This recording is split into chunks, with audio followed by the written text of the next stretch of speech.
Welcome to Conversations with a Wounded Healer. I'm your host, Sarah Bueno. I'm a psychotherapist, teacher, consultant, and most importantly, a wounded healer, living and working in Skokie, Illinois, just outside of Chicago. This is a space for thought-provoking, unscripted conversations with people from all walks of life, united by the shared mission of healing ourselves while promoting healing in the world around us. Whether you're here to find inspiration, learn, or simply feel seen, you're invited on this journey of healing from the individual to the collective. Thanks for joining me. Hi! Welcome to the video version of Conversations with a Wounded Healer. I'm your host, Sarah Bueno. I just had a piece of cinnamon candy. Sorry, that was probably yucky in your ear, but you know what? This is just how we roll. Welcome. Thank you for being here. Today's guest is the amazing Nora Alwah, and she considers herself an in-betweener, which I'll tell you what that is in a minute. And in this conversation, we get to a bunch of different stuff that I'm super excited about. Intricacies of mental health system in the US versus Western Europe. We talk about both the benefits and the drawbacks of being in cultures where there's a lot of diversity or a lack of diversity around values and thought. Super freaking interesting. That stuff that always gets me really excited to dig into the details of it. We talk about this in-betweener identity that she carries and that she helps a lot of her clients with. She talks about how Trevor Noah is the person who sort of helped her recognize why it was that she didn't feel at home in her country of origin. So all sorts of cool things that I'm really excited. I really enjoyed spending a lot more time with Nora, and I think you're going to enjoy us spending time together as well. So exciting things to share as well.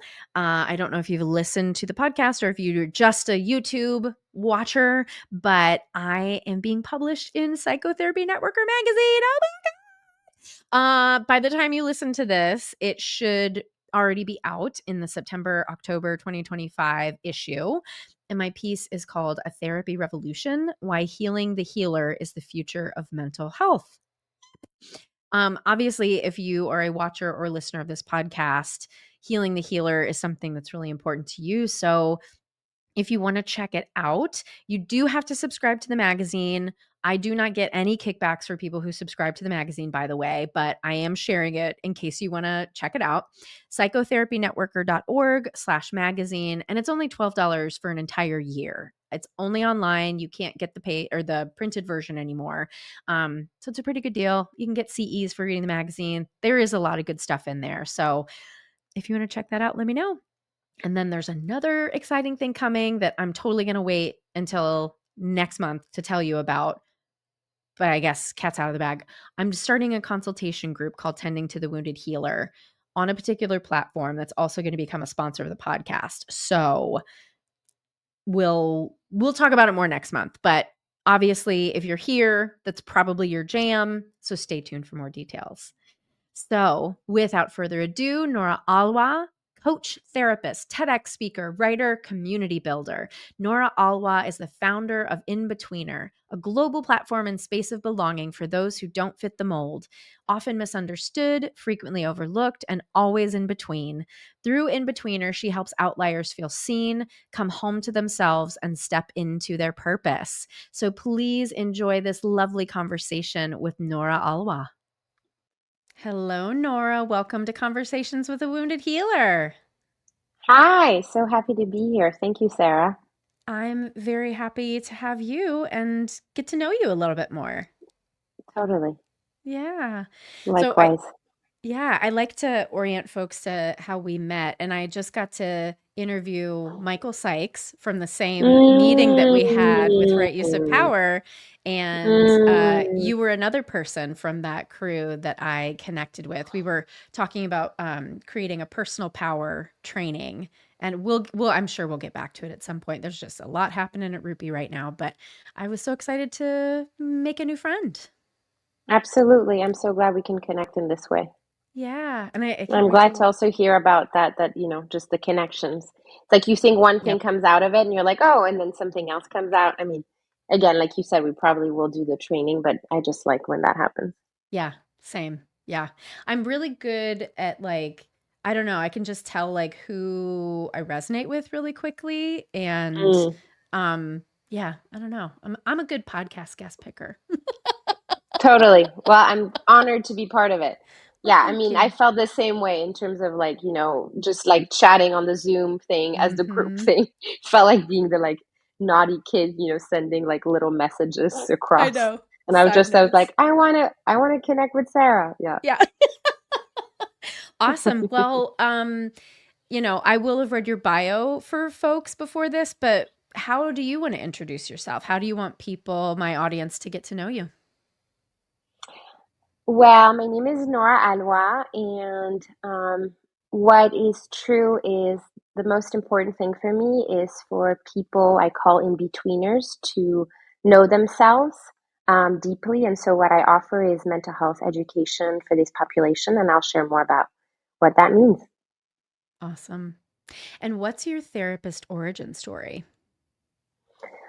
Well, so I'm Danish and Comorian, which is a country in the Indian Ocean in Madagascar. So my mom is Danish, my dad is Comorian.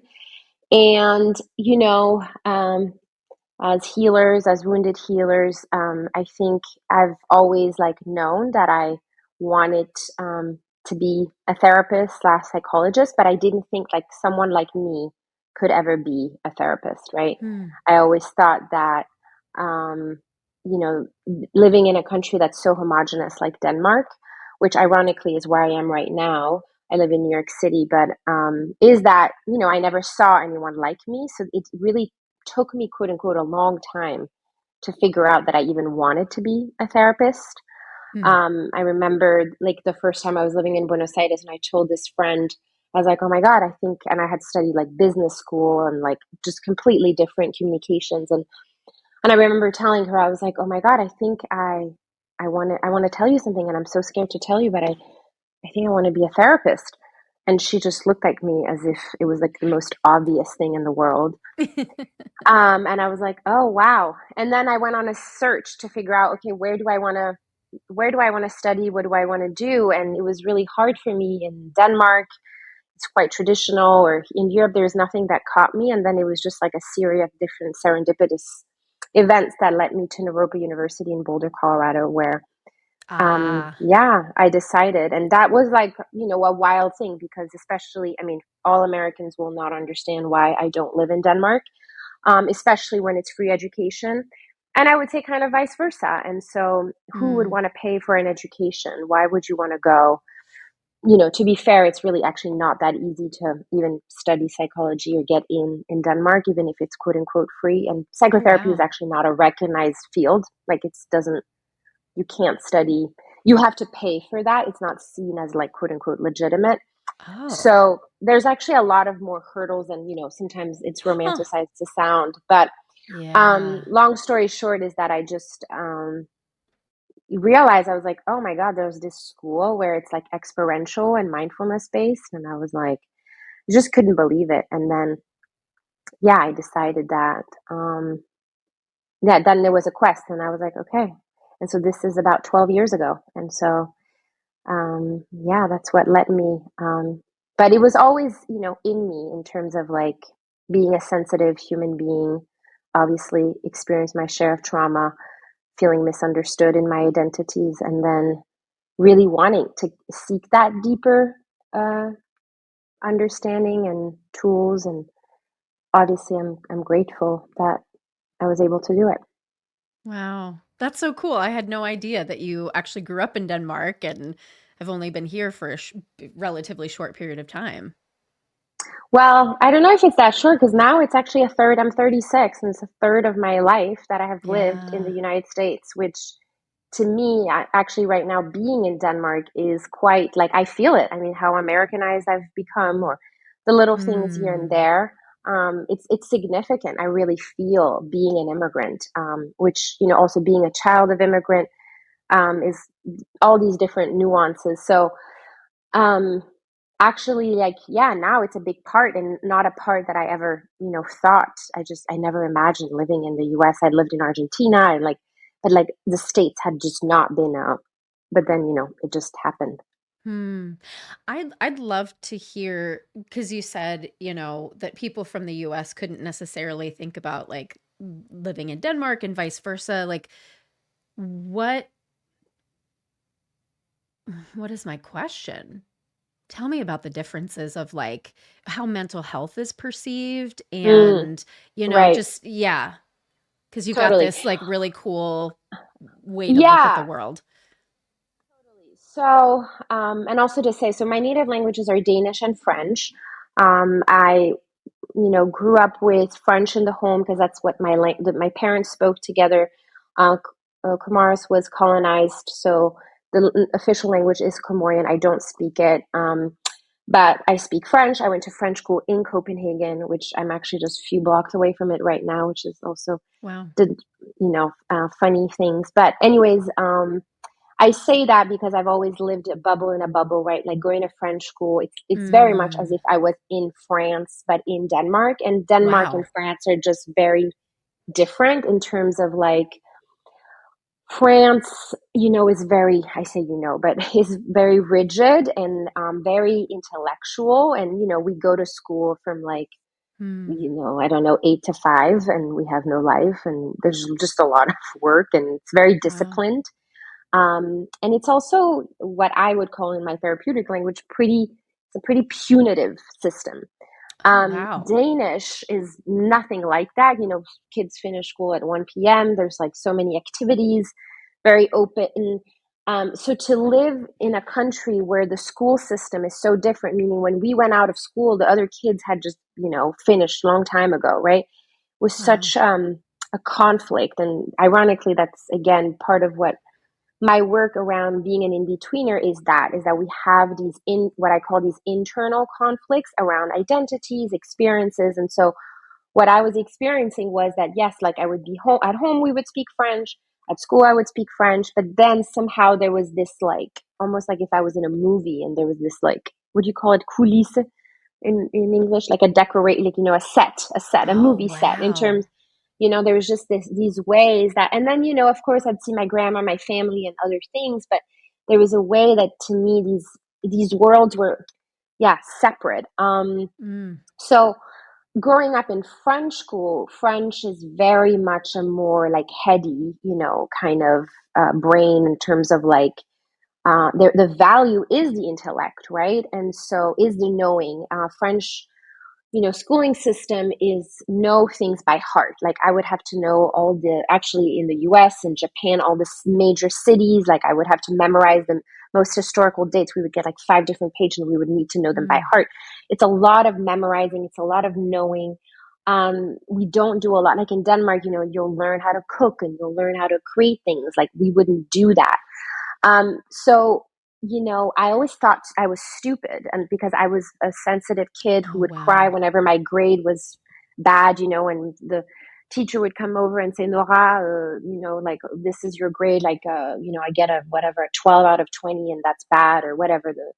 And Mm. so, I always felt like, yeah, yeah, that was stupid. The thing about French school that was wonderful was Mm. that it was such a diverse community because a lot of people who go to French school obviously are people who are, there's the French diplomats, the ambassadors, those are like quote unquote like the wealthier people. But then you'll have the people who are also mostly like African, like mixed like myself, who have like colonizer, family where they have French, and then there'll be a lot of the Danish French couples. There was maybe a rare occasion of like a Danish family that wanted their kid to learn French, but that's like I think a very small percentage. Mm. But that felt very unique because everyone looked different. There was no one way of like being, and so that was very special. But in terms of mental health, that was not at all. I would say Danish, Mm. there was more softening. I still don't perceive in Europe as a general, Western Europe, I should maybe say, or at least these two, is that there's still a lot of stigma, Mm. and it's still not valued. And then, one of the funny things is how in Denmark, obviously, healthcare is free. In France, similarly, and then so the idea of having to pay for mental health is hard. And then you can like the doctor can like prescribe and say to you, hey, here's you seems like you're depressed, so you should get 10 sessions with a psychologist, which would always be a psychologist, never a psychotherapist, to be clear, at least in Denmark. Mm. And so, it didn't, to me, because actually mental health needs to stem from the system in a way, there is a gap. And so in that way, it's funny. I actually find that the US, it's way more accessible. It's also in the culture. It's also much more normalized.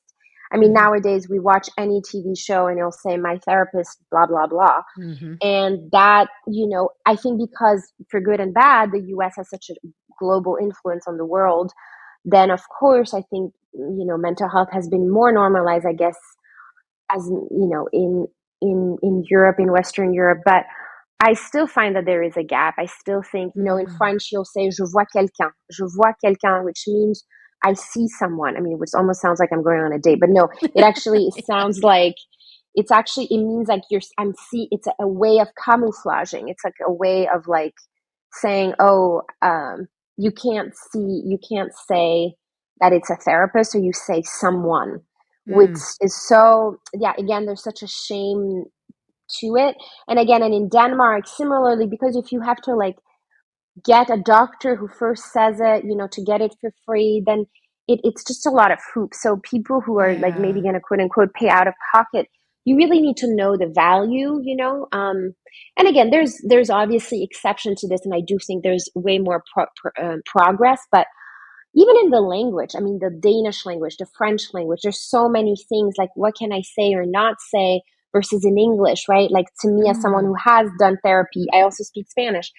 As someone who has done therapy in like four different languages, I do feel, obviously I'm taught, which is the weird thing, English is not my first language, but it is in the therapist world. That is my native Wow. language. Yeah, My yeah. native language is emotionally, that's what I've Yeah. loved. I've loved, like one of the things I love about the English language is there's so many nuances to say different words. And I love that. And I can miss that. There's something, and also because for good Mm. and bad, again, because English is the colonizing language of the world, the language has been heard in many ways, right? And then you Yeah. add the US being this global, whatever, quote unquote, wanting to be number one. It also has been like bent much more versus, which Mm. also that stretching of a language allows you to experience it in different ways, because Mm. it's just been like it's lived different versus Danish. I mean, we're like 5.5 million. It's like, I don't know, maybe there's a few more that also speak outside of but it's pretty limited, right? Yeah. And then French tends to have a pretty like rigidity. Beautiful language, but it's like if you don't speak it in the way that it can, you can very quickly be shamed, made wrong.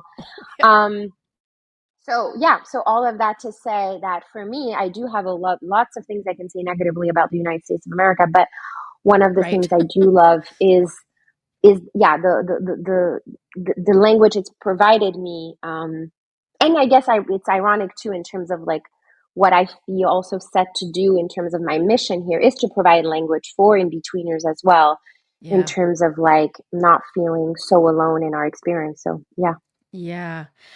I love this. I had no idea what route we were going to go down today, but this is so fascinating to me because, well, and just one little thing to sort of highlight, like I've heard from other people who live in countries where medicine is socialized that they're like, it's not the panacea that you think it will be, America, if we go that direction, which obviously that's not going to happen anytime soon, but um, it's really interesting to me to hear about the stigma still being a lot more in Western European countries. That's a surprise to me. Um, let's talk about this in between, or go ahead. No, you were going to say something. No, no, no. I was just gonna say, yeah, no, it is. I mean, even the way I think I have to prove, which no, it does actually connect to the in betweener. I think I have to legitimize my the validity of being a therapist. Now I Mm, would say I both do therapy and coaching, but versus, you know, it's funny, and I think obviously that experience too, especially during COVID, right, where we were like thanked. It's like, oh my God, thank you so much for what you do, right? And I yeah. feel, and again, I'm not saying, obviously I'm generalizing in large term, but there is a way that I have to much more like, I'll be in front, I'll have to like explain Mm. why therapy, the value. And it's funny actually. I've been in France, I was in London, and now I'm in Copenhagen. So I've literally just you know Yeah. experienced the different like quote unquote flavors of it. But no, there's definitely way more stigma. I mean, even in the UK, absolutely, which is another English speaking language. Hmm. It's yeah. I mean, that could be actually more quote unquote compared, right? Because there's so much stigma. It's like, yeah, it's not okay. And so I think that's part of where sometimes, yeah, I don't want to work so hard, like Yeah. sometimes it's like that's where people say, why wouldn't you live here? I mean, there's lots of reasons for that, but this in terms of work that is the reason I live in the US. I like being an entrepreneur in the US. And Mm. I also like yeah, there is more fluidity, and there is a way that I don't feel like I have to prove that what I do, and like millions of people will not like what I do, because that's the beauty and the craziness of the United States, is that there's everything, and that's also what's hard. But there's something about, it's like, yeah, there is a value around like, yeah, what I have to offer, and I don't have to like go into an explanation the same way that I can feel here. And Mm. that to me makes, yeah, that's the mental health, ironically, for myself that I choose, Wow. versus Hmm. like, it's funny. It's like, yeah, I mean, there's also all the other challenges in terms of healthcare. I've, like just having moved to New York, I find it extremely, it's felt complicated with the healthcare system. Anyways, but that has just been like a simpler thing, and something that I've really valued. Yeah. And also enjoying my work. That's another thing. I find that Mm. it's like, also now it's July. Don't know when this is going to be aired, but it's like it's July. And what I'm supposed to do is not work. What I'm supposed to do Mm. is be on a 4 or 5 week vacation, which is also important, right? But there's also something like, I like working. It's 8 p.m. right now, and I'm recording this, and that matters to me. Yeah. There's different, I mean, I wouldn't even call this necessarily work, but in a way you could call it work, right? Yeah. Same. Yeah, I can't ever imagine myself retiring because while Uh this is huh. work, it's also like Life relationships. giving. Yeah. Yeah.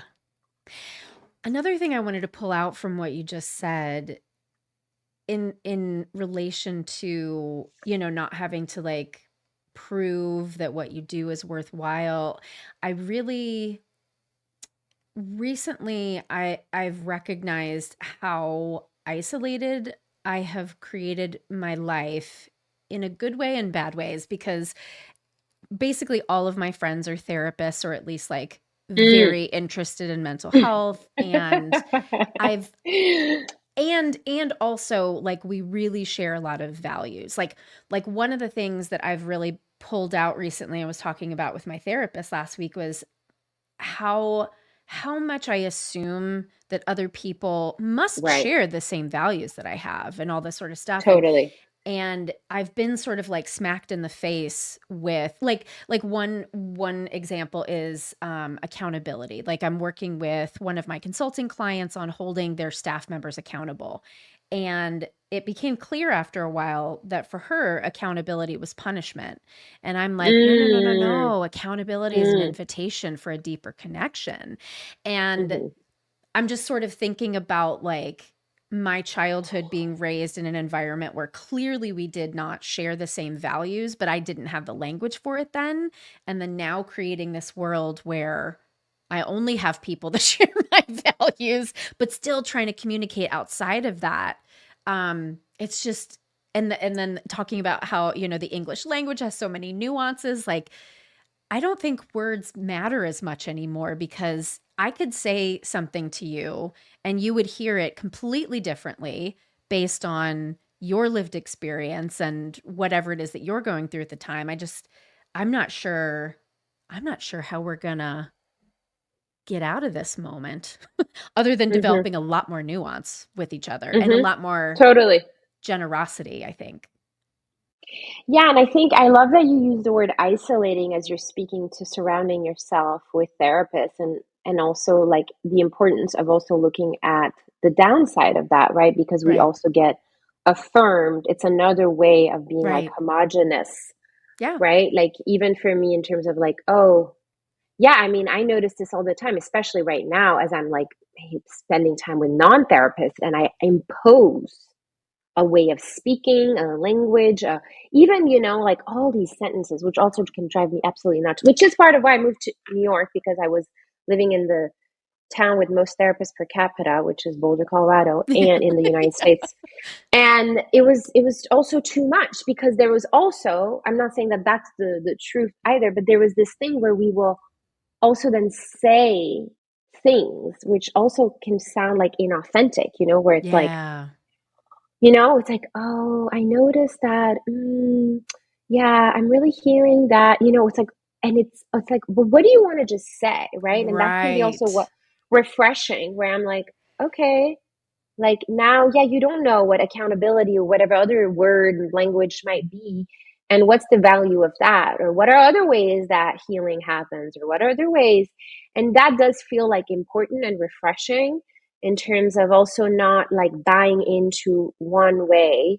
Right. Yeah. So there's also something about that that I think is important. And yeah, also something I ponder around. And it's, yeah, like do I get more narrow minded too? And I think I have in many ways because I also will think, well, this is the better way. I'll be like, this Right. is, this is how you're supposed to or whatever. Right, right. I've been grappling with that a lot too because yeah, like especially related to right use of power, I just think like, well, obviously right use of power is the Mm. right way, Right. versus the dominant culture. And I'm trying like cuz I get so judgmental. Well, I mean, I basically am just super frustrated with therapists right now and with the world at large. I'm like, you guys, it is a fucking emergency. We need to heal some shit right away, get to the core of it because we got fucking work to do and you're not doing it. But I Hmm. forget that every place on the journey is important. And Right. I was at that point in the journey at one point in my life and needed to go through the struggle in order to get to the next part of my journey. But it just feels like an emergency right now. I think that's why I'm like more judgmental now than ever. Totally. Yeah. No, I hear you. Yeah. Hmm. I mean, how are you okay right now? Because I think that's a big thing that everybody is grappling with, like just how to be with this really unique time in history, especially as a person who's not a Native American, native to America and living Mm, there. yeah. Um, I mean, it's something I talk about with my clients all the time. I'm trying to find what words I want to say about this.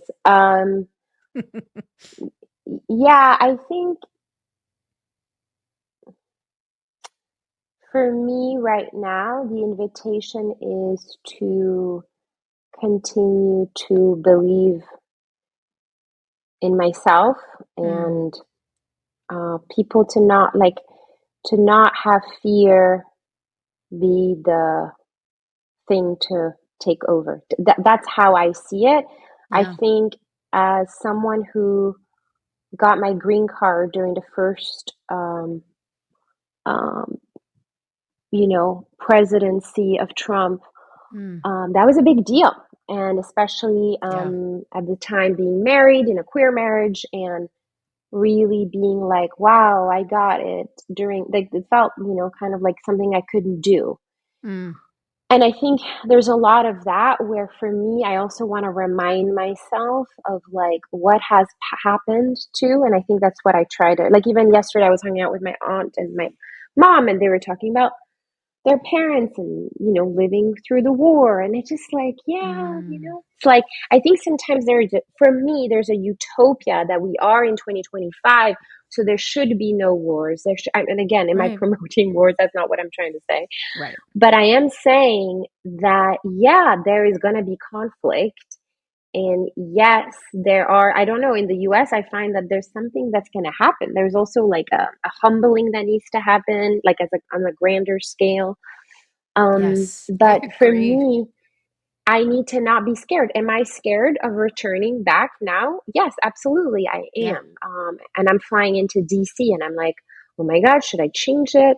Is that a good, and then I have to remind myself I have a Danish Yeah. and an American passport now. And, I have to remind myself of all the privileges that I hold specifically, as an immigrant. But yeah, no, I am scared. But I think for me, it's also important, like, will I have will is fear, is that going to be, I've had clients like, if we're only like, we also have to believe in our capacity, and it's not to sound Yes. so like, but I don't know, I think that is important, and we do see that right now in the stories of resilience. And um yeah, but do I think it's, yeah, I mean, again, back to like, people think I'm crazy here in Europe, why would I live, especially now Mm.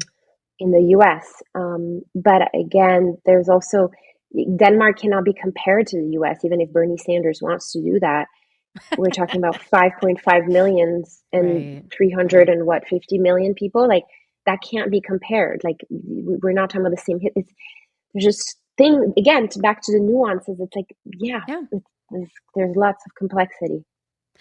I've thought about that before too, because a lot of the European countries are smaller and more homogeneously grouped. And so, in some ways, it is easier to meet the needs of the people. But when you have a bigger country and the needs and the desires are so vastly different, of course, there's going to be more conflict. Yeah, and that's part of why I left. I mean, this is part of it. Is like, Um, for me, to speak to what I do, is that, um, so I coined this term in betweener to bring language for folks who live at the intersection of multiple identities and often feel like we don't belong here or there. We often Hmm. feel misunderstood. We often feel like we have to prove ourselves, explain ourselves. And then there's this experience, our well-being and our mental health, that is unique. And what I find beautiful is that there's not one way of being an in-betweener, and there's many different, you can't Mm. say. And I find that what the thing is, when we as in-betweeners, I'm like, oh, I'm not this enough or that enough, I'm not trans enough, oh, I'm not Asian enough, or oh, I don't speak this enough. And this Right. constant battle that we experience between being too much or not enough. Hmm. And I think, for me, growing up here in Denmark, I constantly felt that. And it's interesting because, again, anyone who's been to Copenhagen, any American, especially, I'll speak to, they're like, oh my God, you have the most beautiful city. And it's true. I mean, I walk here, I'm like, what? So nice. Everything is so organized. And yeah, everything, and it is true, but it's so, everyone looks the same. I mean, like, Yeah. everyone, and I don't mean just like racially, of course, that's a big one, and even in Copenhagen, but I also just mean that there's these ways of adopting these ideas. Like, for example, me being single and not being married or not having kids is Mm. extremely, like, the infrastructure. I mean, it's wonderful. I mean, being a parent in Denmark is absolutely wonderful. I mean, you can go to like coffee shop and like meet tons of other like parents and hang out, and there's the playgrounds are wonderful, and the infrastructure is wonderful, and like New York City, it's the hell. I don't know how people do that, and who are Right. parents, but Yeah. but it's like, it's wonderful. But there's also a way that I'm like, oh, you're not white. Oh, you don't. Oh, you're not a parent. Okay, what's wrong with you? The message is Mm. felt like, it's like, and I'm not saying that exists too in the US, but I'm Hmm. just saying, because it's like, it's Hmm. felt in the, like, in it does something to your mental health. It Yeah. has an impact. It's like, Trevor Noah is one of the people, one time, I'll get on a podcast with him. That's my Yes. dream. But um, Yes. I just saw him maybe a month ago in New York. I saw him Mm. as if I ran into him. I didn't, but Right, it will right. happen one day. But I went to see one of his shows, and it was actually a smaller show. And he said actually he'd been traveling a ton in Europe, and it was interesting too because he's, I don't know, he's talking about like how the train, he's like at the train, it's like the train's there and it's on time, and he's like, wow, you Mhm. know, he's like everything's great, and he's like in Oslo, and he's in Amsterdam, and all these places, and he's like, wow. And then he said, and so, you know, when like something's off, when you feel like you're not doing well, it's like Mm. I'm the problem. Mm. Ooh. And Yeah. I felt that, and he said it, and I was like, this is weird. This like South African man is like telling me my experience, because that's the thing. It's like, well, Mm. everything is working, you know? So it's like, what's wrong with me? There's like this, what's wrong with me when Mm. I'm not thriving? That's what I also mean when Americans tell me, like, what are you doing here? I'm like, I don't know Mm. what to tell you. I don't know what to tell Yeah. you, that when I go get my cappuccino in the coffee shop in Denmark and people start speaking to me in English, that hurts me, uh, Mm.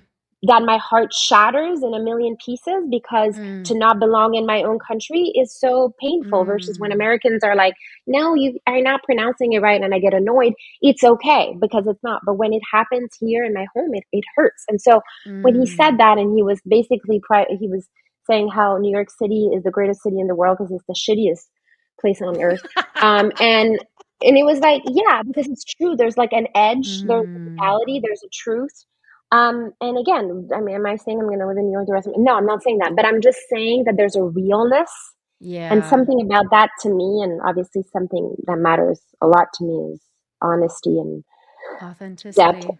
Yeah. Yeah. And so, there's just something that was so affirming when he said that, because again, I will judge the part of me and who doesn't live here, or whatever you want to say. I mean, again, and I might move here again, whatever. But I'm just really wanting to like normalize when we talk about mental health. It reminds me of with COVID. It's like everyone like be careful of that, and it's like, yeah, but also if you fucking isolate yourself so much, that Yeah. might impact your mental health in another way. And it's like it's those are the nuances around like what supports your well being. Mm. That, yeah, that is really interesting. A way, like thinking about comparing yourself to like the way a country is structured and functions. And then, wow, that's so interesting. And I heard a lot of like the Enneagram 4 longing in what you're sharing too. Yeah, yeah, Yep. exactly. Right. Yeah, we talked about the Enneagram a little Yeah, bit. I know. Enneagram's Mm-hmm. great. Yeah. Yeah. Well, and then, I mean, the in-betweener that is like a very quintessential Enneagram 4 desire to like find my place and like, really land in Mm, that. And yet that's the constant quest is I never feel like I belong. right. Right. Totally. Mm, yeah. Absolutely. Wow. So cool. So would you consider yourself a healer? Yes. Done. Next question. How do you feel about the term wounded healer? Um, well, just to go back to the other question, Yeah. I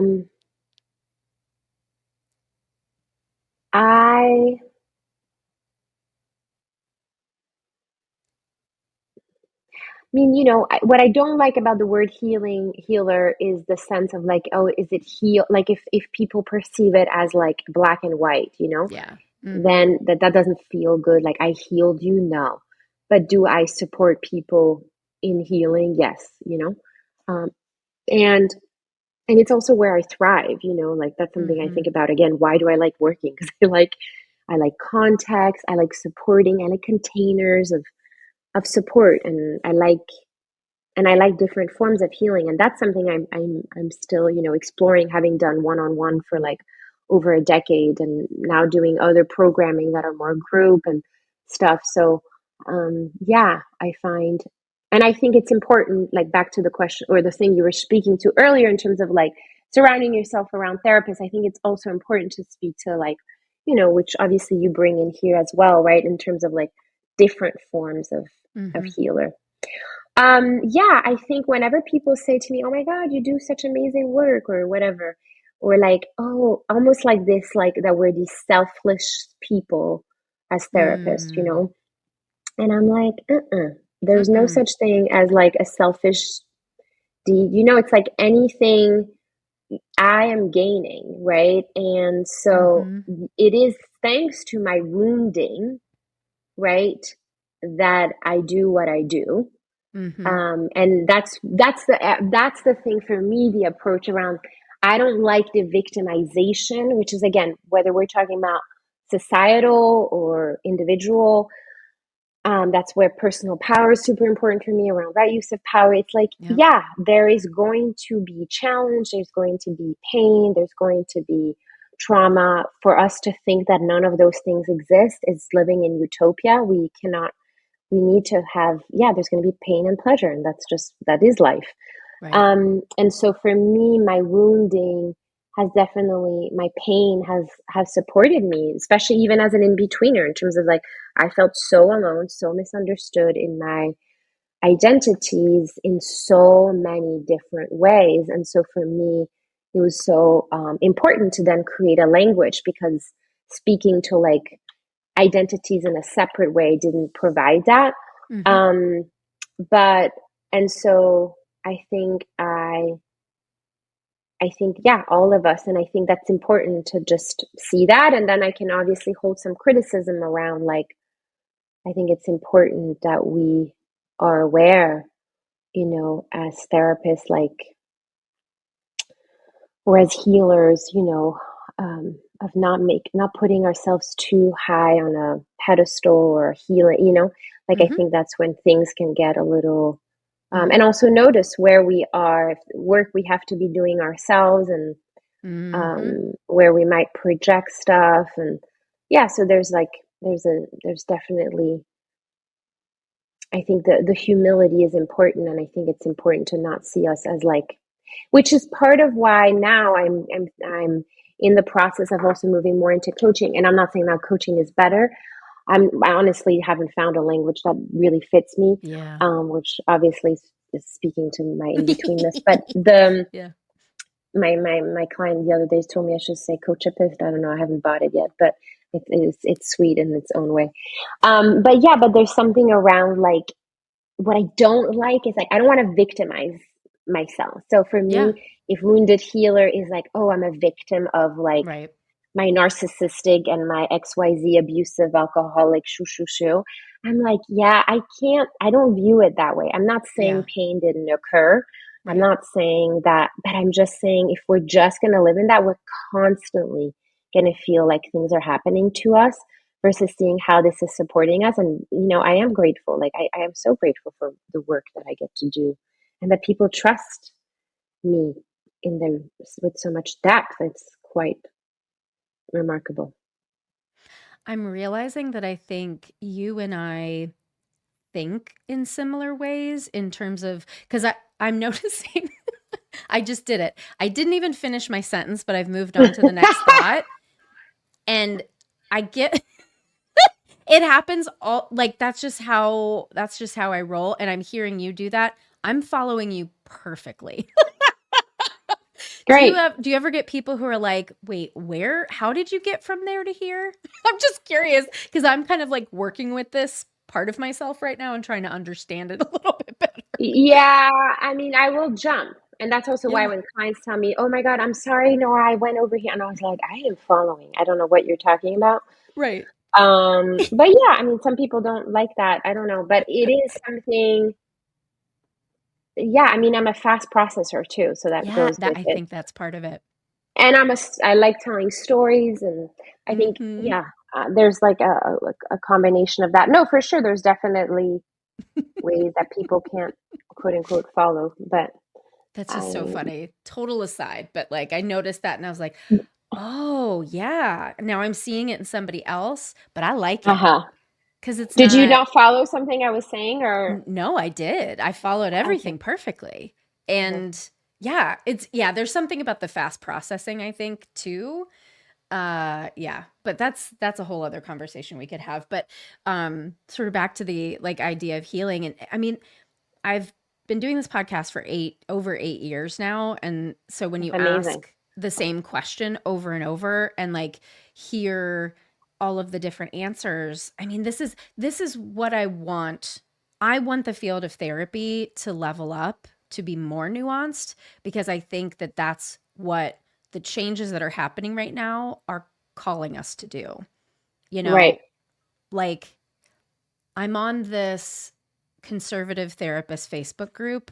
I don't know how I got there, but I stay there because I want to understand, Ah, right? Like I want to that's see cool. if I can see the world through their eyes to better Totally. understand how to communicate and build bridges. Um, and it's so interesting to me because one of the things that happens, they're always debating whether being trans is a mental health disorder or not. And I mean, obviously not debating that from my vantage point, but if I put an article out there, or actually this is probably more a better example. Like when I'm watching them talk about how they feel about trans people or transness or working with trans people, I hear fear like Yes. so clearly. Yes. And then they are like, "No, there's no fear. No, you totally have that wrong." And I'm just like, how can we be like reading the same words on a Facebook group and it's so clear to me that fear is what's driving this and you're like, "No, what's driving this is like facts or whatever." We need something needs to happen in order to like build that bridge in between. Part of it I think is like a deeper level of emotional intelligence that all of us need to have, and part of it is like understanding better how we hear words differently based on our lived experience and knowing that that's a thing rather than assuming we all have shared language even though we're all speaking English. Hmm. Totally. Absolutely. Yeah. I mean, I don't know. I think this thing around fear and difference is just, Mhm. so old, and like Yeah. it's like something, we've been with. It's like, oh, anything we cannot recognize, we see as a threat or something. Right. Um, but yeah, I think it's interesting too to think about, oh yeah, I'm not.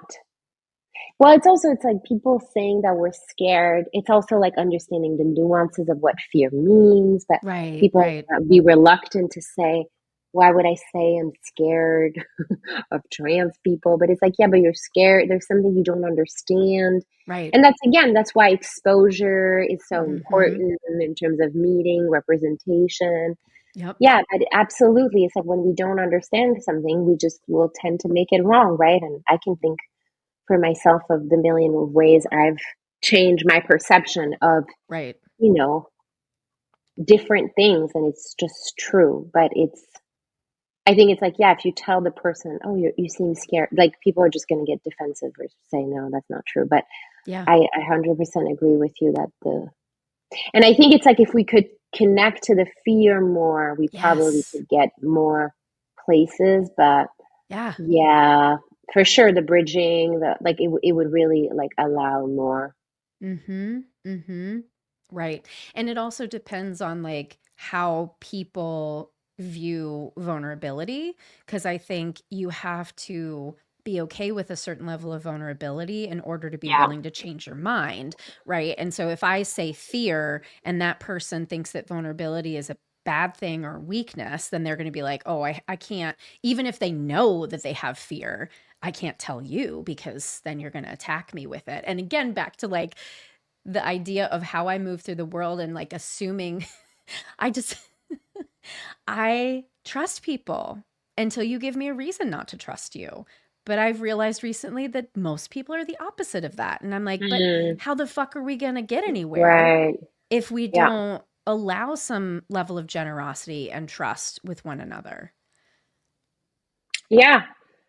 And then also, when is it that, what does mistrust mean? I don't know. There's so much Right? complexity in that, even Right. in terms of like, does it mean that the person doesn't agree with me? Right. Does it mean that, you know, I don't know. I think that's also what, I think about like, doing social justice therapy like early on. And, I still grapple in different ways, but where I would like want to make it good or bad or right or wrong. And I think that's when we get in really Yeah. difficult experiences, because it's like, then like how, like we can't